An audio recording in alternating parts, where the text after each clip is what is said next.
मेरे पीछे इस वक्त ये खिड़ा हुआ नरमा, खिड़ी हुई कपास की फसल ये डूबी हुई है सैलाबी पानी से, दरियाए सतलुज के सैलाबी पानी से। अब जो गवर्नमेंट है वो हमें चूरन बेच रही है कि ये तो बारिशें ज़्यादा हुई हैं जी, डिज़ास्टर तो अमेरिका में भी आ जाते हैं और ये अल्लाह की मर्ज़ी है और फला फला फला। लेकिन ये गवर्नमेंट ऑफ पाकिस्तान के सारे चूरन हैं। वो कैसे? देखिए, ये अजीब बात है कि जब हमें पानी चाहिए हो इन फसलों को सैराब करने के लिए, ये जो मेरे पीछे मौजूद है दरियाए सतलुज में या दरियाए रावी में, तो हमें पानी मिले ना। और जब इंडिया के पास पानी ज़्यादा आ जाए तो वो डुबोने के लिए जो दरिया का पुराना रास्ता है उसमें पानी छोड़ दें।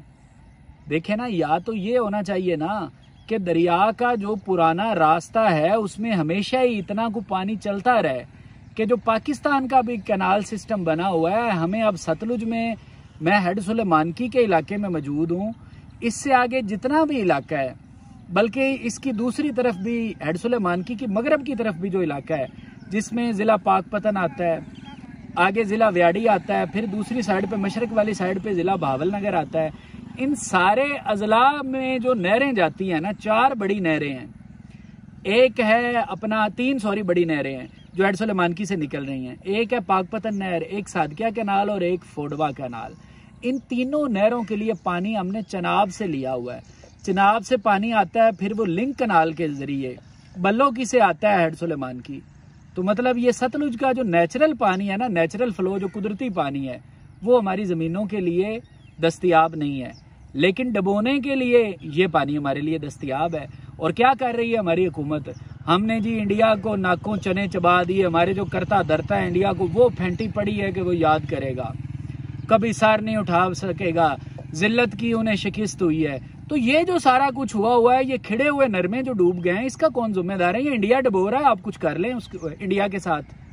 मतलब आप बताएं ना, जिनकी फसलें सैलाब से डूबे, क्या आम दिनों में उनका हक नहीं है उस पानी पे? अगर सतलुज हर साल हमारी फसलों को डुबो सकता है, हर दूसरे साल, अब तो ये 2 साल मुसलसल हो गया, 2023 में डूबे, उसके बाद 2025 में डूबे, तो जब नॉर्मल दरिया का फ्लो होता है तो तब क्या इन ज़मीनों का हक नहीं है? और गवर्नमेंट ऑफ पाकिस्तान ने क्या किया इंडिया को इस बात पे लाने के लिए, टेबल पे बिठाने के लिए कि जनाब आप ऐसे नहीं कर सकते, कि आप डैम्स बनाएं, आप दरियाओं के रुख मोड़ दें। अब आप मुझे बताएं कि सतलुज कहाँ बहता है नॉर्मल दिनों में? बस ये सितंबर का महीना एंड हो जाएगा और उसके बाद अक्टूबर में दरियाए सतलुज आगे मुकम्मल खुश्क हो जाएगा। जो पानी सैलाब का मौजूद है वो नीचे इसके पेट में थोड़ा बहुत मौजूद रहेगा, लेकिन कोई नया पानी नहीं आएगा। फिर अक्टूबर में नहीं आएगा, अक्टूबर के बाद नवंबर, दिसंबर, जनवरी, फरवरी, मार्च, अप्रैल, मई, जून, 9 महीने मैंने गिरे हैं। 9 महीनों में, बल्कि जुलाई भी शामिल कर लें, 10 महीनों में कोई पानी नहीं आएगा। और उसके बाद अगस्त और सितंबर, ये 2 महीने तकरीबन, या आप कह लें मिड जुलाई से मिड अगस्त तक, तो इन्हीं तकरीबन 2 महीनों में इंडिया हमारी फसलें डुबो देगा। तो क्या कर रही है पाकिस्तान की गवर्नमेंट? लेकिन वो लोगों को बेवकूफ़ बहुत अच्छे तरीके से बना रही है कि जी अल्लाह की मर्जी है, आफत आ गई है, आफत तो कहीं पे भी आ सकती है। अमेरिका में भी सैलाब आते हैं, चाइना ने डैम बनाए हुए हैं, वहाँ पे भी सैलाब आते हैं। सैलाब आते रहे, हमें सैलाब से मसला नहीं है, लेकिन नॉर्मल दिनों में हमें पानी तो मिलता रहे। 2 महीने सैलाब आ गया करे या 3 महीने, जुलाई अगस्त सितंबर 3 महीने सैलाब आ गया करे, लेकिन आम दिनों में क्या हमारा हक नहीं होना चाहिए इस दरिया के पानियों पे?